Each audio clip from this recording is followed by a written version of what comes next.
যে কোনো দেশের রান্নার মাঝে লুকিয়ে থাকে সেই দেশের ঐতিহ্য। প্রিয় দর্শক, আপনাদের সবাইকে স্বাগত জানিয়ে শুরু করছি আরএফএল গ্যাস স্টোভ প্রেজেন্টস রান্নায় ঐতিহ্য। সাথে আছি আমি রুহানি সালসাবিল লাবণ্য। পুরো রমজান মাস জুড়ে আমরা চেষ্টা করছি বাংলাদেশের ঐতিহ্যবাহী রান্নাগুলো আপনাদের সামনে তুলে ধরতে, আর তাই তো আমাদের সঙ্গে থাকেন বাংলাদেশের স্বনামধন্য রন্ধনশিল্পীরা। আজকে আমার সঙ্গে আছেন রন্ধনশিল্পী মেরি। কেমন আছেন আপু? আপু আমি ভালো আছি, আপনি কেমন আছেন? জি, আমিও ভালো আছি। নিজের দায়িত্ববোধের জায়গা থেকে একজন রন্ধনশিল্পী হিসেবে ঐতিহ্যবাহী রান্নাগুলোকে ধারণ করা কিন্তু গুণের মধ্যেই পড়ে, তাই না? জি আপু। তো আজকে আমাদেরকে ঐতিহ্যবাহী কোন রান্নার রেসিপি দেখাবেন? আপু আজকে আমি ঢাকার ঐতিহ্যবাহী একটি খাবার মিষ্টি তৈরি করছি, শাহি বালুশাই। মিষ্টি নিয়ে আমাদের যে কনসেপ্টটা আছে যে মিষ্টি তৈরিতে ছানা দরকার হয়, আর বালুশাইয়ের বৈশিষ্ট্যই হচ্ছে সেখানে কোনো ছানার ব্যবহার নেই, তাই তো? এটা একটা ডিফারেন্ট মিষ্টি, একদমই, সেটা অনেক বেশি অন্যরকম। হ্যাঁ, আচ্ছা আমরা শুরু করি। প্রথমে আমি ময়দাটা দিয়ে দিচ্ছি। আমি 2 কাপ ময়দা নিচ্ছি। ড্রাই ইনগ্রিডিয়েন্টসের মধ্যে প্রথমে হচ্ছে আমি বেকিং পাউডারটা দিচ্ছি, বেকিং সোডা দিচ্ছি 1/2 টিস্পুন, আমি ইস্ট দিয়ে দিচ্ছি, লবণ দিয়ে দিচ্ছি। লবণটা ইস্টের অপোজিটে দিতে হবে, কারণ লবণ হচ্ছে প্রিজারভেটিভ আর ইস্ট হচ্ছে একটা লিভিং এজেন্ট, মানে এটা জীবন্ত ব্যাকটেরিয়া। লবণ আর ইস্ট পাশাপাশি থাকলে ইস্টের যে কার্যকারিতাটা ওইটা নষ্ট করে ফেলে। আমি ড্রাই ইনগ্রিডিয়েন্টসগুলো ভালো করে মিলিয়ে নিচ্ছি। আর সামান্য ফ্লেভারের জন্য আমি এলাচের গুঁড়াটা দিচ্ছি, জয়ফলের গুঁড়া। এই পর্যায়ে আমি ঘি দিয়ে দিচ্ছি। আচ্ছা, ঘির পরিমাণটা একটু বেশিই যাবে, তাই না? যেহেতু মিষ্টি। ঘি আর টক দই দিয়েই এই খামিরটা তৈরি করতে হবে।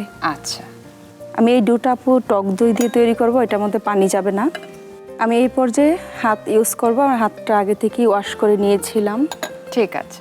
এই খামিরটা অনেক বেশি মানে মসৃণ বা স্মুথ করা যাবে না, একটু এবড়ো তেবড়ো থাকবে।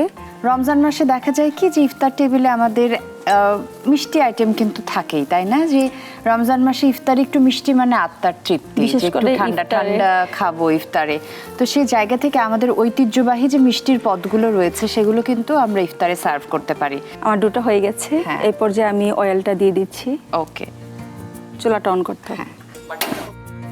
শাহি বালুশাই তৈরি করতে আজকে আমরা ব্যবহার করছি আরএফএল গ্যাস স্টোভ, যার 8 mm tempered glass top panel, মজবুত আর তাই দীর্ঘস্থায়ী। এবং যেহেতু গ্লাস ব্যবহার করা হয়েছে সেটা কিন্তু ক্লিন করতে খুবই ইজি, কারণ রান্না করলে তো ময়লা হবেই, আর খুব ইজিলি ক্লিন করে ফেলা যায়, গৃহিণী একেবারে ঝামেলামুক্ত। তাই বলা হয়ে থাকে যে আরএফএল গ্যাস স্টোভ নিরাপদ এবং ঝামেলামুক্ত। আর সেই সাথে আপনি দেখবেন যে এখানে সায়েন্টিফিক নজেল এবং 100% ব্রাশ বার্নার ব্যবহার করা হয়েছে, তাই তাপ ছড়িয়ে যায় সমানভাবে, তাই গ্যাসও বাঁচে, টাকাও বাঁচে। আমি এই পর্যায়ে আপু অয়েলটা দিয়ে দিচ্ছি।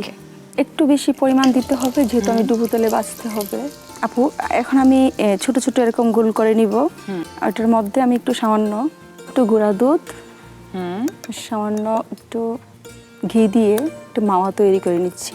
আচ্ছা, গুঁড়ো দুধ আর ঘি মিক্স করে নিলাম। ভিতরে স্টাফিং হিসাবে আমি দিয়ে দিচ্ছি। আর আমি 2 হাত ভালো করে পরিষ্কার করে ধুয়ে নিয়েছি, এরকম এবড়ো থেবড়ো থাকবে, আমি দিয়ে দিচ্ছি। ওকে, কত প্রসিদ্ধ ঐতিহ্যবাহী হলো এই শাহি বালুশাই। এত সহজে যদি ঘরেই তৈরি করা যায় তাহলে তো ইফতারে কেন আমি আমার পরিবারকে এই স্বাদ থেকে বঞ্চিত করব বলুন? জি আপু, আর একদম অল্প উপকরণে আমাদের বাসায় সবসময় এই ইনগ্রিডিয়েন্টস থাকে। আর এদিকে আমি সুগার সিরাপটা করে দিচ্ছি। ওকে, সুগার সিরাপের জন্য আমাকে প্রথমে পানিটা দিতে হবে। চিনির পরিমাণটা বেশ ভালোই যাবে। 2 কাপ দিচ্ছি আপু সুগার সিরাপের জন্য। ওকে, এটাকে নাড়তে হবে না? এটা একটু উল্টিয়ে দিতে হবে আমাকে, একটা স্প্যাচুলা লাগবে এবং কাঠের। এখানে আরেকটু সুগার আমি 2 কাপ দিচ্ছি, আর যতটুকু সুগার দেব ততটুকুই সমপরিমাণ পানিটা দেব। একটু সুগারটা দিয়ে দেন। আমি দিয়ে দিচ্ছি। লেমন জুসটা আমি সুগার সিরাপে যাবে তো লেমন জুস? 1 চা চামচ দিয়ে দিচ্ছি, কারণ হচ্ছে সুগার সিরাপটাকে যেন জমাট না করে। ওকে আপু, এটা হয়ে গেছে, আমি বালুশাইটা তুলে নিচ্ছি। চিনিটাও এদিকে গলে গেছে, এরকম একটি সুন্দর ব্রাউন কালার হওয়ার পরে আমি তুলে নিব। আচ্ছা আপু, আমি এই প্যানটা এদিকে নিয়ে আসবো। ওকে, আমি সুগার সিরাপে দিয়ে দিচ্ছি এরকম গরম অবস্থায় স্যুপ করে নিব জাস্ট। আচ্ছা, একটা স্যুপ করব, আরেকটা তুলে নিব সাথে সাথে। ওকে। অনেক সময় রাখা যাবে না, কারণ বালুশাহী মিষ্টিটা একদম হালকা মিষ্টি থাকে, সবাই খেতে পারে। আচ্ছা, এই অবস্থায় আমি গুঁড়া দুধ দিয়ে আমি কুট করে নিচ্ছি, চুলাটা অফ করে দিচ্ছি। আচ্ছা, আমি আমার স্টেপগুলো হচ্ছে যে আমরা গরম চিনির শিরায় একবার ডুবিয়ে গুঁড়ো দুধে একটা গড়িয়ে নেব, না? গড়িয়ে নিব, কুট করে নিব। আপু, আমার একটি প্লেট লাগবে। হ্যাঁ, শিওর। এরকম শিরা থেকে তুলে বালুশাহীটাকে আবার এরকম গুঁড়া দুধে মরিয়ে আমি কুট করে নিচ্ছি। প্রত্যেকটা এভাবেই কুট করতে হবে। ইফতারে কিন্তু মিষ্টি আইটেম আমরা রাখি, যে ডেজার্ট ছাড়া ইফতার আসলে অপূর্ণ। আত্মার তৃপ্তি আনতে ডেজার্টে একটু মিষ্টি লাগে, তো কেন নয় সে জায়গায় আমরা নিজেদের ঐতিহ্য ধরে রাখার চেষ্টা করব। আর আমরা অনেক সহজে ঘরে যদি তৈরি করতে পারি, হেলদি খাবার যদি আমরা ঘরেই পেয়ে যাই, তো বাহিরে কেন যাব? হ্যাঁ,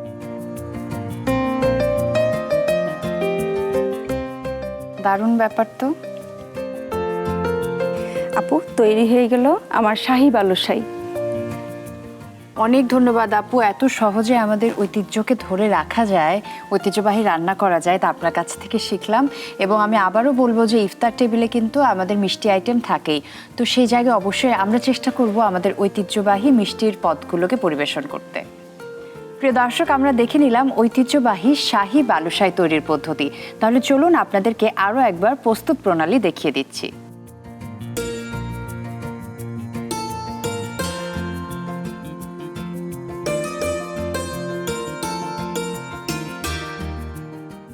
প্রিয় দর্শক, আমরা দেখে নিলাম সেই প্রসিদ্ধ শাহী বালুশাহী তৈরির পদ্ধতি।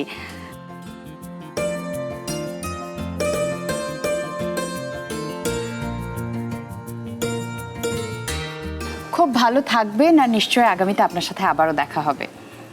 আপনিও ভালো থাকবেন আপু, অসংখ্য ধন্যবাদ। ধন্যবাদ RFL গ্যাস স্টোভকে, ধন্যবাদ দীপ্ত টিভিকে আমাকে আমন্ত্রণ করার জন্য। রমজানুল মোবারক। রমজানুল মোবারক আপু।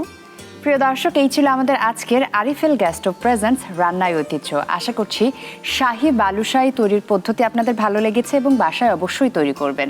প্রিয় দর্শক, আজকের মতো আমি রুহানি সালসাবিল লাবণ্য বিদায় নিয়ে নিচ্ছি। সবাই খুব ভালো থাকুন। RFL গ্যাস স্টোভ রান্নায় ঐতিহ্য দেখতে চোখ রাখুন দীপ্ত টিভি এবং দীপ্ত টিভি ডিজিটাল প্ল্যাটফর্মে।